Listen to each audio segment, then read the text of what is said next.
Adventure in Pipeman on W4CY Radio.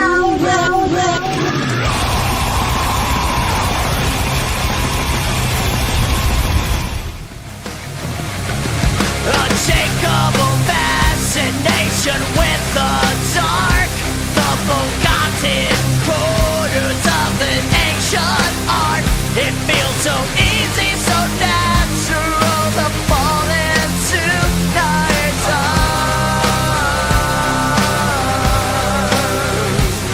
Annihilation, don't look back, fall into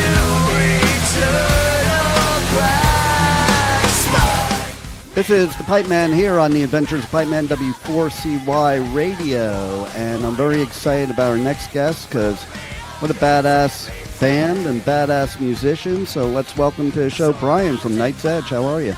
I'm doing all right. How are you doing, Dean?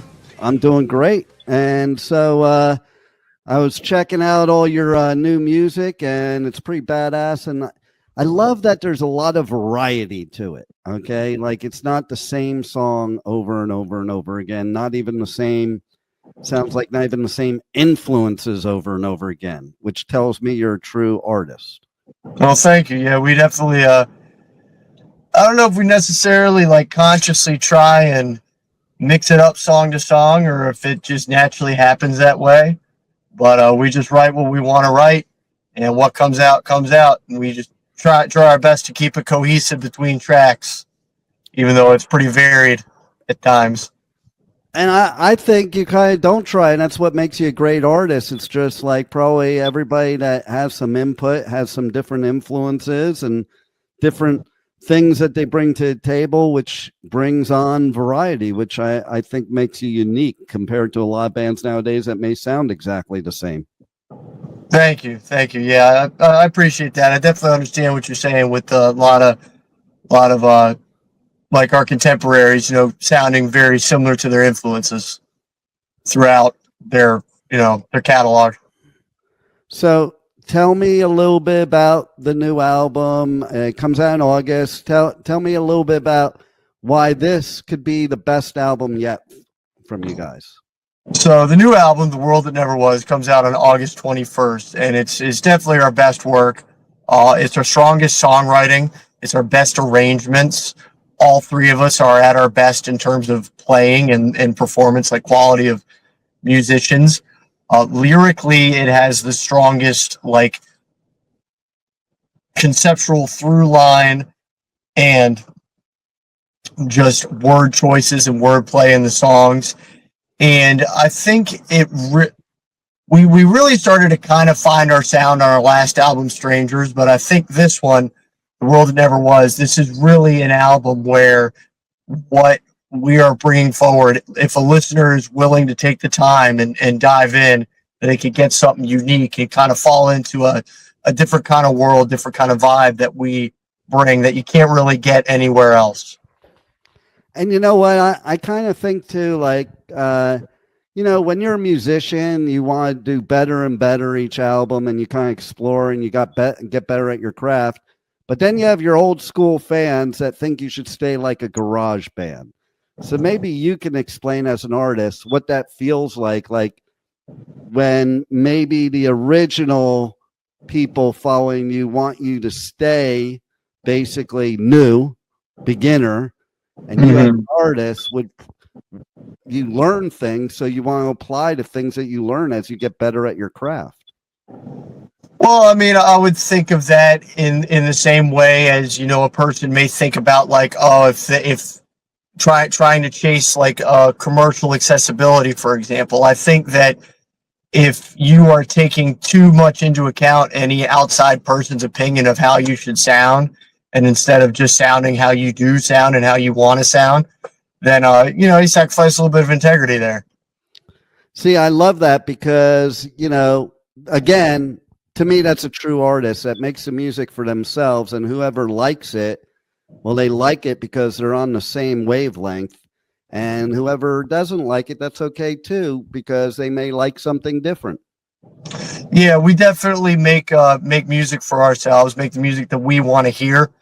and kind of, at least for me, it's writing the music that I want to listen to that I can't necessarily listen to because it's not out there yet. Right. In a way. And then you have one song also where you have kind of, as I saw it put, Queensryche-esque vocals. But every time that you got, or like at least the first time you went on stage doing this, it kind of, I don't know, best way to describe it is maybe feels kind of strange to you because that's a pretty high standard to be held up to.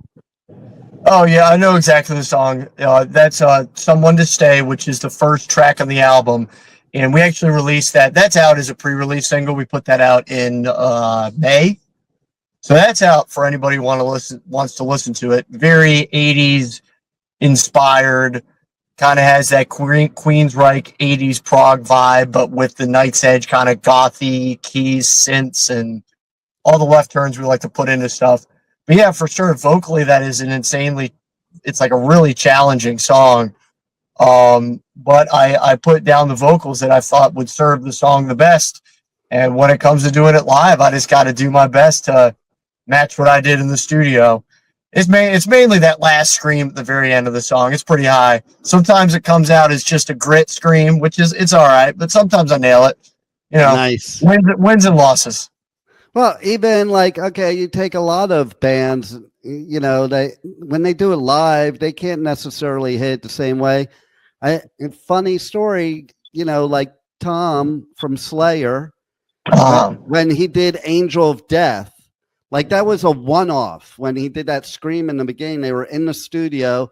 He did the scream, like didn't practice or just did it.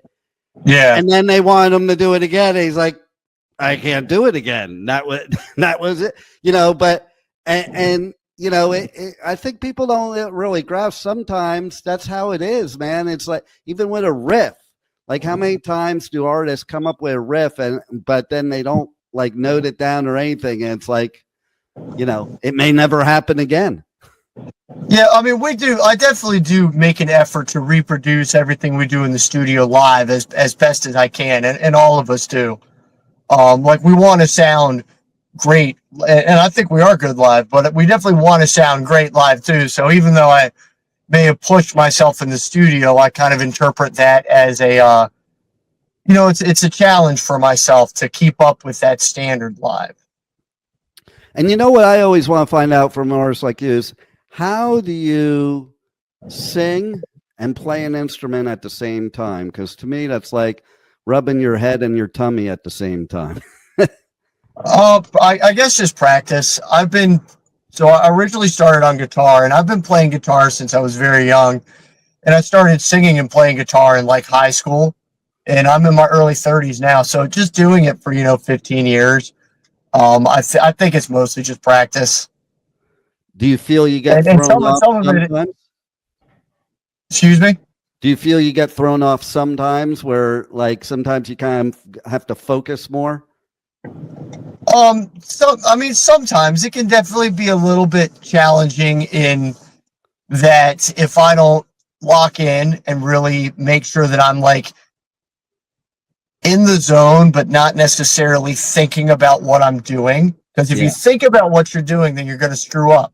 Totally. But if you're not thinking about it at all, if you're thinking about something else, or if you're not present, then you're going to screw up too. You have to be in like this middle place where you're like locked in, but you're not too conscious of yourself. And as long as I stay there, I'm okay. And we practice all of these songs to death before we ever bring them out live.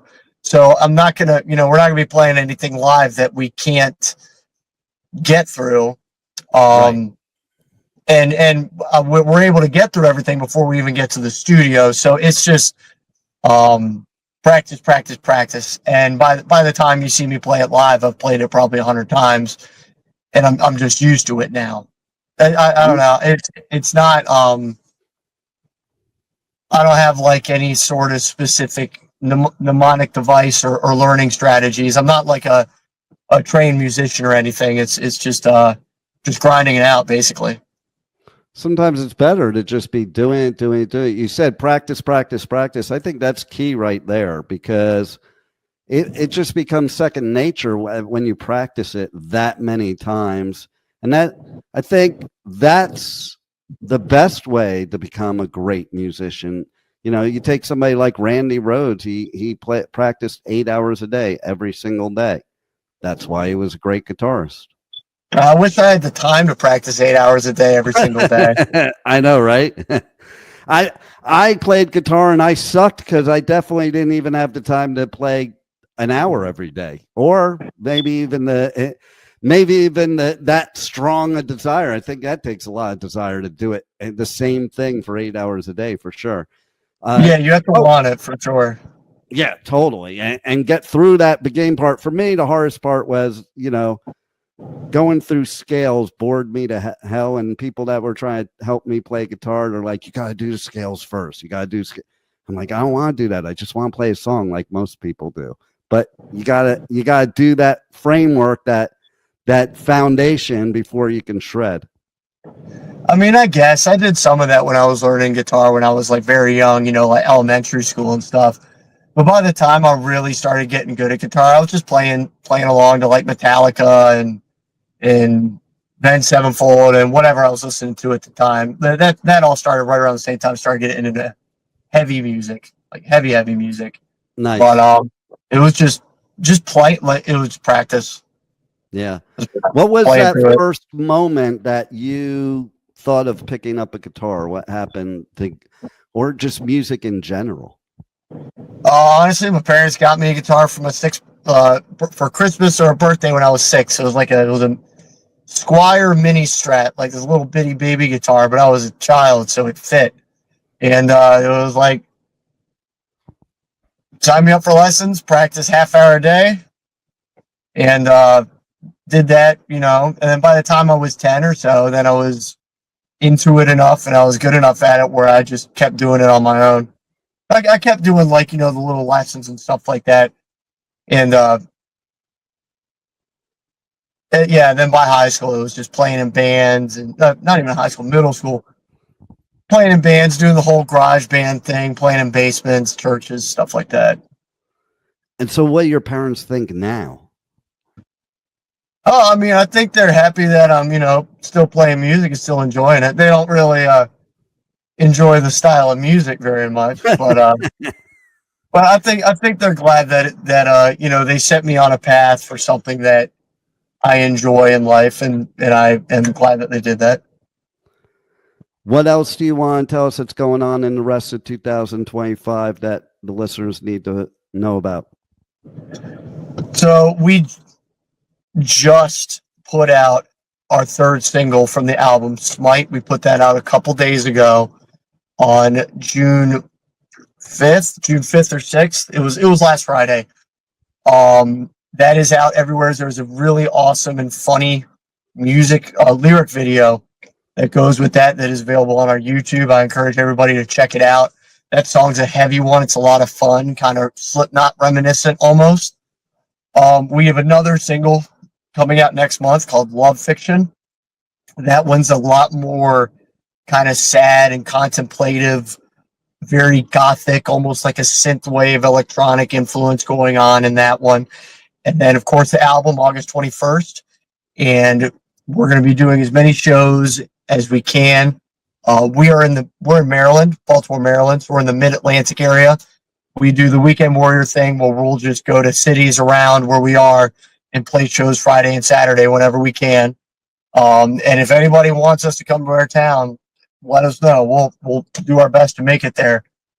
And we'll probably do a post-release music video in addition to the video that we're going to do on the day of the album release. We're going to record a video for the song Soaring.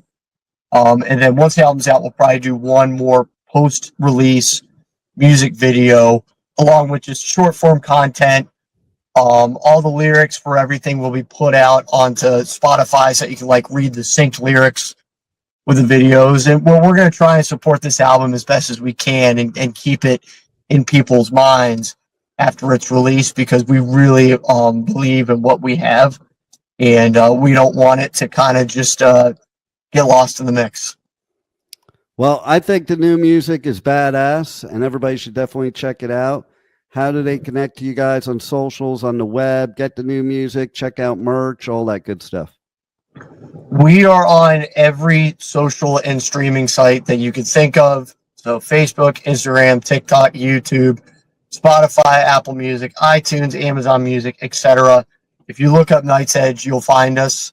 If you Google Night's Edge Band, like, all of our stuff comes up. We have a website, nightsedgeband.com. That has all of our links, all of our information. We're pretty easy to find. So if you look for us, you will find us. Nice. Well, they definitely have to look for you because it's not only great music, but great musicianship. And thanks for being on the Adventures of Pipeman. All right. Thank you. Thanks for having me, Dean. Thank you for listening to the Adventures of Pipeman on W4CY Radio.